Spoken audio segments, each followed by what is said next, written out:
Vous écoutez la leçon biblique de l'Église de la Science chrétienne indépendante de Plainfield, située à Plainfield, New Jersey, États-Unis d'Amérique. Leçon du dimanche 30 juillet 2023. Sujet: Amour. Texte d'or, Jérémie.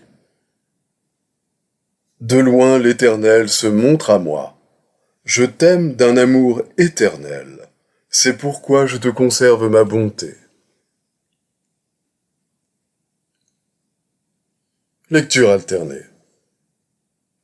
Bien-aimés, aimons-nous les uns les autres, car l'amour est de Dieu, et quiconque aime est né de Dieu et connaît Dieu. Celui qui n'aime pas n'a pas connu Dieu, car Dieu est amour.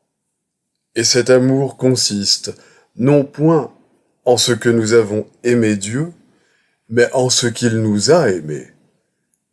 Bien-aimés, si Dieu nous a ainsi aimés, nous devons aussi nous aimer les uns les autres.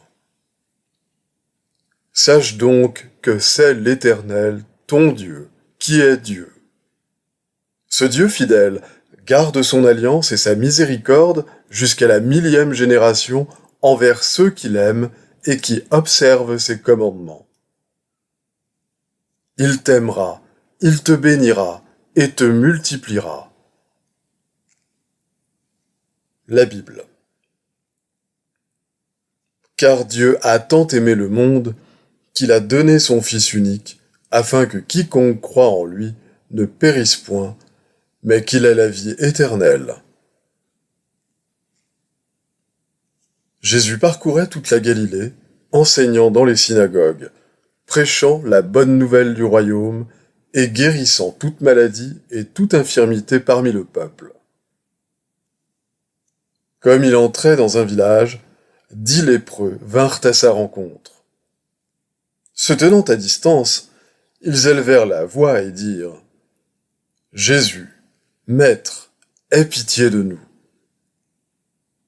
Dès qu'il les eut vus, il leur dit : « Allez vous montrer au sacrificateur. » Et pendant qu'ils y allaient, il arriva qu'ils furent guéris. L'un d'eux, se voyant guéri, revint sur ses pas, glorifiant Dieu à haute voix. Il tomba sur sa face aux pieds de Jésus et lui rendit grâce. C'était un Samaritain. Jésus, prenant la parole, dit : « Les 10 n'ont-ils pas été guéris ? Et les 9 autres, où sont-ils ? Ne s'est-il trouvé que cet étranger pour revenir et donner gloire à Dieu ? » Puis il lui dit : « Lève-toi, va, ta foi t'a sauvé. » Jésus leur dit : « Vous avez appris qu'il a été dit : Tu aimeras ton prochain et tu haïras ton ennemi. Mais moi je vous dis : aimez vos ennemis, bénissez ceux qui vous maudissent, faites du bien à ceux qui vous haïssent, et priez pour ceux qui vous maltraitent et qui vous persécutent, afin que vous soyez fils de votre Père qui est dans les cieux. Car il fait lever son soleil sur les méchants et sur les bons, et il fait pleuvoir sur les justes et sur les injustes. Si vous aimez ceux qui vous aiment, quelle récompense méritez-vous ? Les publicains aussi n'agissent-ils pas de même ? Et si vous saluez seulement vos frères, que faites-vous d'extraordinaire ? Les païens aussi n'agissent-ils pas de même ? Soyez donc parfaits, comme votre Père céleste est parfait. Un pharisien pria Jésus de manger avec lui. Jésus entra dans la maison du pharisien et se mit à table. Et voici une femme pécheresse qui se trouvait dans la ville, ayant su qu'il était à table dans la maison du pharisien, apporta un vase d'albâtre plein de parfums, et se tint derrière aux pieds de Jésus. Elle pleurait, et bientôt elle lui mouilla les pieds de ses larmes, puis les essuya avec ses cheveux, les baisa et les oignit de parfum. Le pharisien qui l'avait invité, voyant cela, dit en lui-même : « Si cet homme était prophète, il connaîtrait qui et de quelle espèce est la femme qui le touche. Il connaîtrait que c'est une pécheresse. » Jésus prit la parole et lui dit : « Simon, j'ai quelque chose à te dire. » « Maître, parle, répondit-il. Un créancier avait 2 débiteurs. L'un devait 500 deniers et l'autre 50. Comme ils n'avaient pas de quoi payer, il leur remit à tous 2 leurs dettes. Lequel l'aimera le plus ? Simon répondit : « Celui, je pense, auquel il a le plus remis. » Jésus lui dit : « Tu as bien jugé. » Puis, se tournant vers la femme, il dit à Simon : « Vois-tu cette femme ? Je suis entré dans ta maison, et tu ne m'as point donné d'eau pour laver mes pieds. Mais elle les a mouillés de ses larmes et les a essuyés avec ses cheveux. Tu ne m'as point donné de baiser, mais elle, depuis que je suis entré, elle n'a point cessé de me baiser les pieds. Tu n'as point versé d'huile sur ma tête, mais elle a versé du parfum sur mes pieds. C'est pourquoi, je te le dis, ses nombreux péchés ont été pardonnés, car elle a beaucoup aimé. Mais celui à qui on pardonne peu, aime peu. Et il dit à la femme : Tes péchés sont pardonnés. Ceux qui étaient à table avec lui se mirent à dire en eux-mêmes : Qui est celui qui pardonne même les péchés ? Mais Jésus dit à la femme : Ta foi t'a sauvée, va en paix.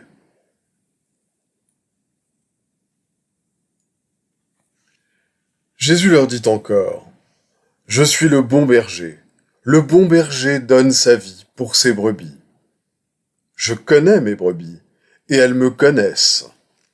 Comme le Père me connaît, et comme je connais le Père, et je donne ma vie pour mes brebis.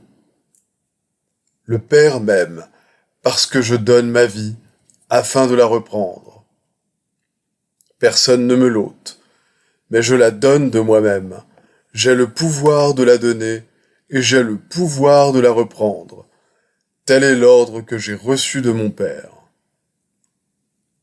Mes brebis entendent ma voix. Je les connais, et elles me suivent. Je leur donne la vie éternelle, et elles ne périront jamais, et personne ne les ravira de ma main. Mon Père qui me les a donnés est plus grand que tous, et personne ne peut les ravir de la main de mon Père. Moi et le Père, nous sommes un. Comme le Père m'a aimé, je vous ai aussi aimé. Demeurez dans mon amour. C'est ici mon commandement. Aimez-vous les uns les autres comme je vous ai aimé. Car le Père lui-même vous aime parce que vous m'avez aimé et que vous avez cru que je suis sorti de Dieu. Que la grâce soit avec tous ceux qui aiment notre Seigneur Jésus-Christ d'un amour inaltérable. Je vais maintenant lire les passages corrélatifs tirés du livre d'études de la science chrétienne, Science et santé, avec la clé des Écritures de Mary Baker Eddy.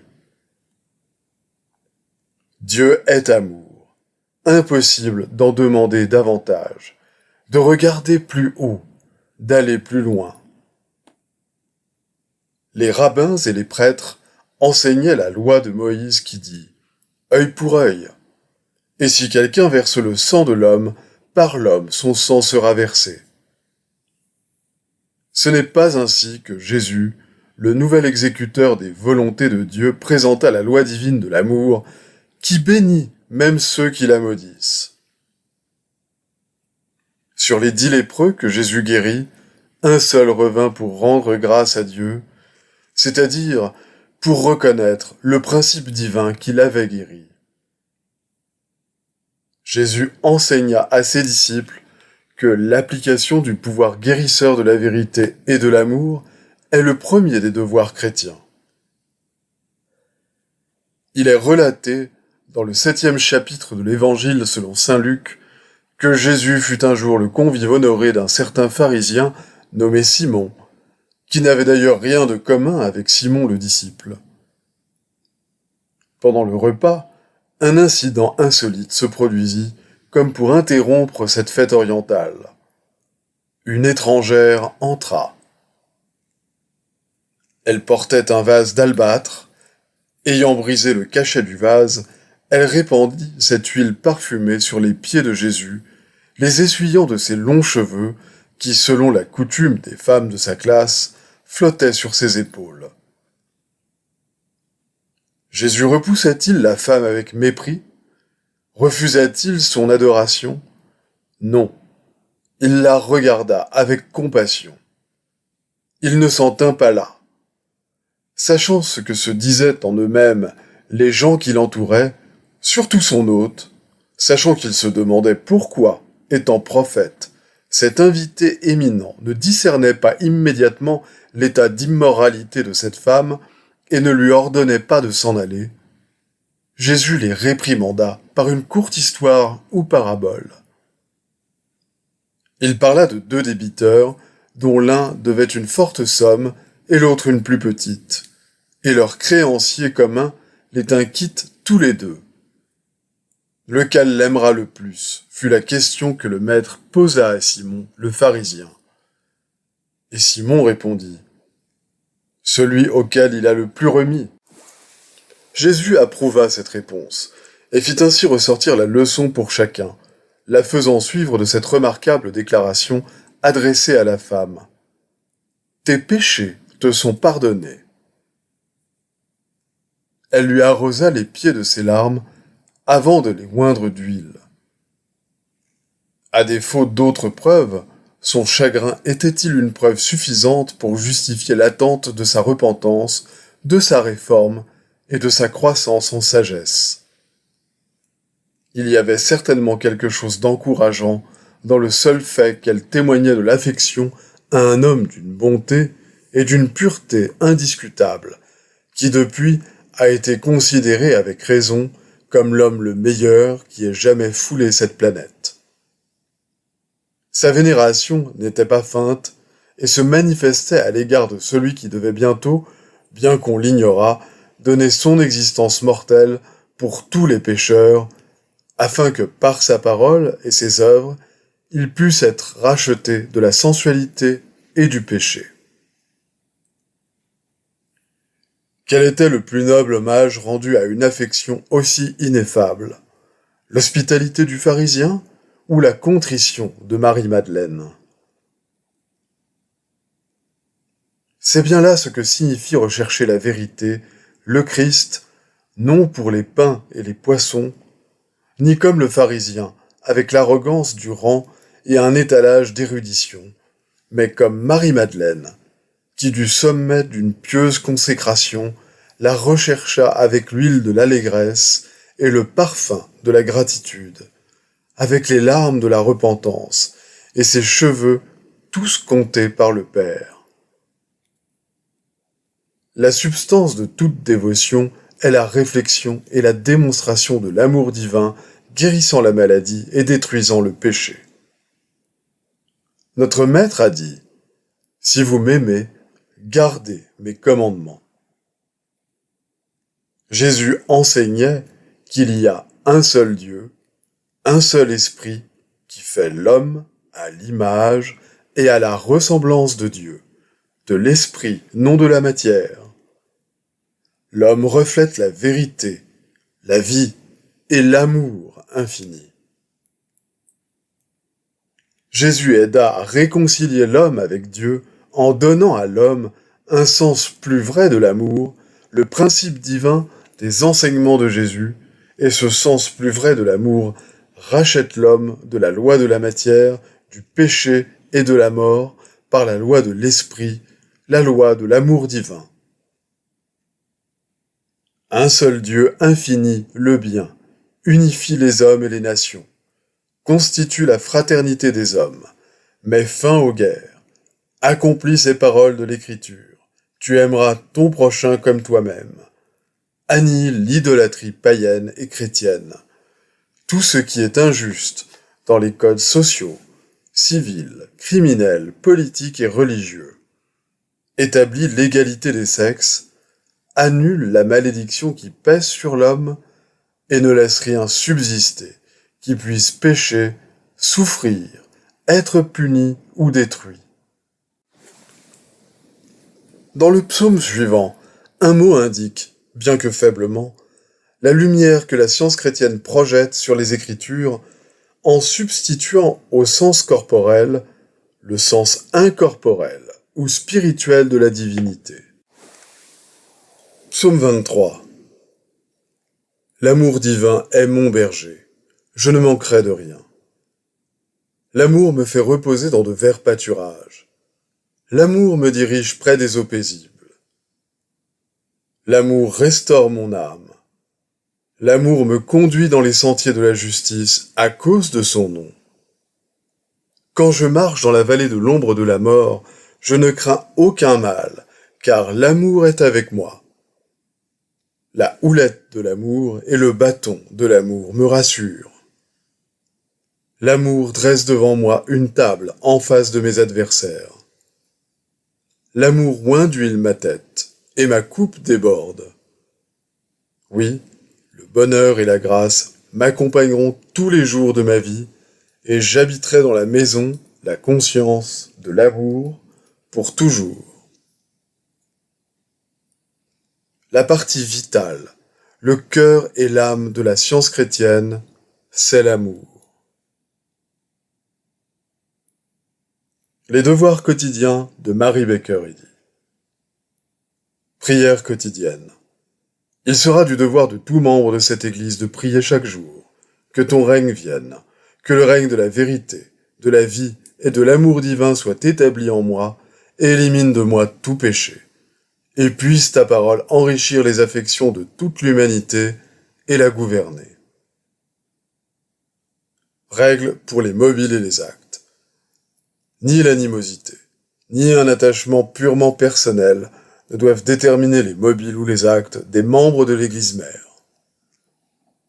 Dans la science, l'amour divin seul gouverne l'homme et un scientiste chrétien reflète les 12 aménités de l'amour en réprouvant le péché et en manifestant un véritable esprit de fraternité, de charité et de pardon. Les membres de cette Église doivent journellement veiller et prier pour être délivrés de tout mal, pour ne pas prophétiser, juger, condamner, conseiller, influencer ou être influencé d'une manière erronée. Vigilance face au devoir. Il sera du devoir de chaque membre de cette Église de se défendre journellement contre la suggestion mentale agressive et de ne pas se laisser entraîner à oublier ou à négliger son devoir envers Dieu, envers son leader et envers l'humanité. Par ses œuvres, il sera jugé et justifié ou condamné.